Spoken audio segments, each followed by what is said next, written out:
In the last section, we explored hierarchy of risk control methods. Now we're going to build on that with an expanded look at methods 4 and 5, awareness and administrative controls. If you're a safety manager, you have a lot of influence over these areas. We want to give you the tools to implement these processes in your facility or help you build upon what you've already set up.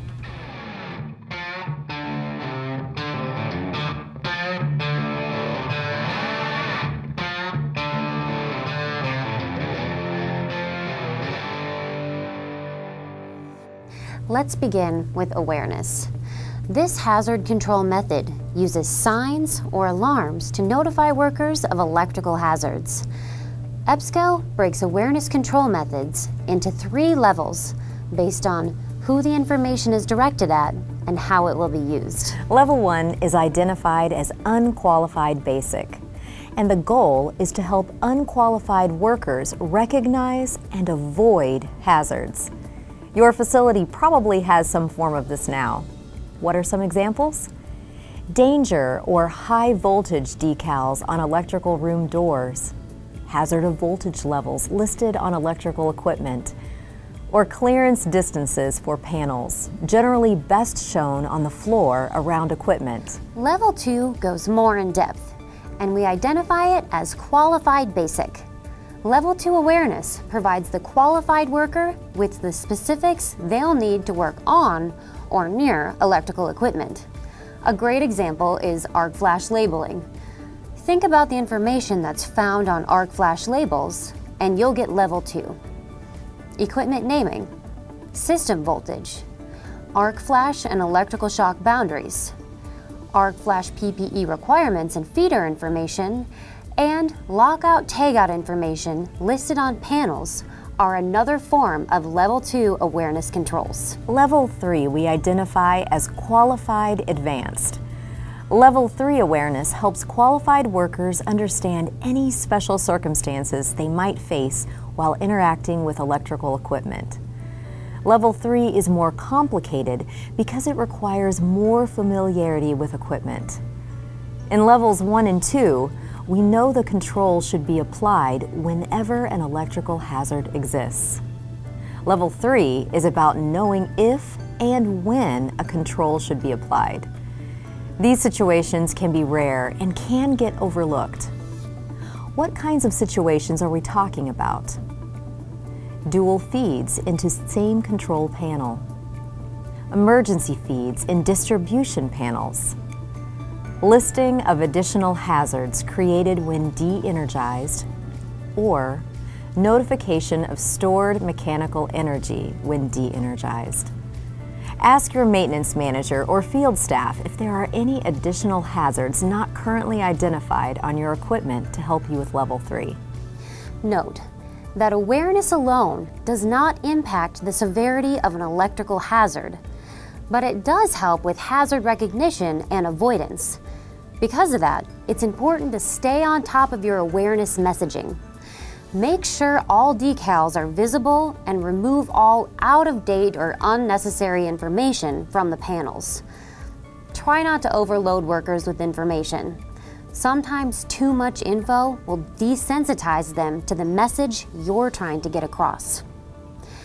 Awareness works best when combined with other hierarchy of risk control methods, such as PPE and administrative controls. How do we do that? Let's start with learning more about administrative controls. There's a lot going on when you get into administrative controls.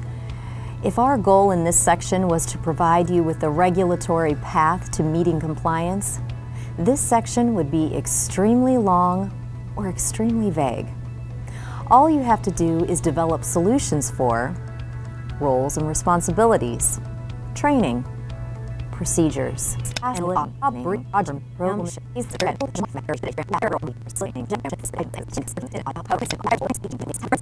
program auditing, lockout, tagout, hierarchy of risk controls, and a PPE program. Just do that, put all 800 pages into a binder, and you're done. Now, for the rest of us, let's take the one moment approach. Administrative controls are strategies you implement behind the scenes to ensure your team can safely execute a task during the one moment a hazard strikes. The order you construct this is absolutely critical. As we go through it, you'll start to see why. Let's start with qualified workers, the most important people to protect in that one moment. First off, who is a qualified worker? It's a worker who received formal documented electrical safe training to help identify hazards and reduce risks, understands the construction and operation of the equipment they'll work on, and can physically demonstrate their skills and knowledge in these areas. Knowledge and skills are demonstrated in documented annual task audits. We think it's the best place for safety managers to start the EBSCO-designed administrative controls creation process. By starting with task audits, you approach the process with questions and understanding versus input and direction. Plus, it gets other workers involved in the process. All that helps you focus on areas that need the most work and improves adoption when the changes are put into place. Building on what your facility is already doing is more successful than a complete system overhaul, even if there is a long way to go. So, what tasks should we be auditing? The answer is in the qualified worker exercise you completed in the last section. Go back and check it out, and you'll see some of the most common tasks in your facility. Organize the list and look for commonalities. It's a great starting point. Then audit each team member that performs each task. There's a sample task audit on this page in your manual. Your list will vary, but some to include are safe breaker or switch operation, lockout tagout, creating an electrically safe work condition using locks, squared tag, troubleshooting, replacing fuses, shock and arc flash risk assessments, work area barricades and hazard identification, and contact release. Take note of any special equipment like large capacitor banks, lasers, dual-fed panels, emergency generators, high-frequency electronics, test benches, or radiation-emitting equipment. These devices require special precautions. The NFPA 70E handbook has more information. Location reference can be found on this page. Additional guidance shall be provided to identify a qualified individual when working at medium and high voltages like 4,160, 12,470, or 13.8 kV. Outside of simple procedures, most facilities use contractors that specialize in high voltage to service this equipment. After performing the audits, schedule a meeting to discuss your findings with the engineering maintenance manager or any other qualified parties. Your end goal is to create documented procedures for completing each task. As a quick sidebar, always consider possible human errors that may result from interacting with hazards. Studies show human error is the root cause of many electrical injuries. For reference, see the NFPA 70E Information Annex based on human performance. As you write the processes and procedures, remember, the best person to fix an issue is usually the person closest to it. The qualified worker's experience and feedback will be critical to producing the best process and gaining full commitment to the task. Encourage your team to collaborate and identify a process for on-the-job training aimed at both current employees and new team members. Note that a task audit is a dynamic process with malleable documents that will improve as you gain more information and experience. By enrolling in this training and working through these exercises, you've taken a huge step in electrical safety that many facilities struggle with. Task audits are required by the NFPA 70E and must be repeated as needed or at least once a year. we suggest adding an audit calendar reminder for 1 year after completion. Documented work procedures are also important for permits. Energized work permits should be part of your process for energized work. Get a plant or production manager to sign off on any situation energized work needs to be done. This greatly reduces the likelihood that energized work is considered for production. Find an example of an energized work permit on this page in your handbook. Next, let's talk about pre-job planning. If your engineering and/or maintenance managers are taking the associated training in this program along with you, they have a full section dedicated to pre-job planning and post-project documentation. Your task audit meeting is a great chance to share what you've each learned. Engineering and maintenance managers are a good resource to help ensure these tasks are performed and documented as needed. It's good practice to check in and make sure this information is being documented and filed correctly. Review your documents periodically to stay on top of any new tasks being performed.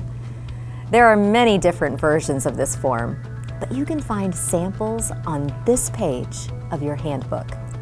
Let's talk a little more about training. If you're taking this course, your maintenance team is likely taking the qualified worker training simultaneously. This is a valuable training required by the NFPA 70E. It should be completed and documented at least every 3 years. The contact release section should be performed annually, and sometimes more frequent training is recommended. Qualified worker training is only one component in creating qualified workers. They must also be familiar with the construction of the equipment they're working on, the hazards associated with the equipment, and how to protect themselves from these hazards. Task audits help meet these requirements. Another administrative control program you should set up is for PPE, insulated tools, and meters. Include methods of use, selection, testing, and calibration. Standards based on this equipment can be found on this page of your EHS handbook. Most facilities already have a lockout-tagout program. Make sure to include it in your administrative control documentation, along with methods for incident investigation, near-miss reporting, and program auditing. Your facility likely already utilizes a method for measuring the progress and effectiveness of safety programs. If not, be sure to identify effective metrics that will help you understand the results of your efforts. You can develop simple feedback mechanisms for field staff using the tools provided in the administrative controls. We've found that if the tools in the administrative controls section are not usable or effective, maintenance staff will simply ignore the policies instead of notifying the EHS or maintenance manager. As a regulatory note, program auditing should be done at a minimum of every 3 years. Something helpful every facility should be doing is generating a list of activities that each individual or team is qualified for, paired with a different list of no-go activities that require an expertise or an outside contractor. You should outline a standard procedure for selecting contractors. Contractors entering your space need to have a good understanding of electrical facilities and the specific hazards present in these environments. A great way to make sure your contractor is qualified for the task is to use our pre-filled test in this section of your handbook, or ask for training records for everyone arriving on site. Remember, administrative controls is only one method in the hierarchy of risk controls. The most effective risk mitigation uses multiple methods at the same time, so think of ways they can be deployed to work together. Methods 1 through 3 should be led by your engineering or maintenance manager, so feel free to ask them for the inputs to include in your program. Thanks for joining us in this section on awareness and administrative controls. Creating tools with these methods is a group effort, so give your team the time they need to make the changes. If you want to go fast, go alone. But if you want to go far, go together. Great job staying with us throughout this section.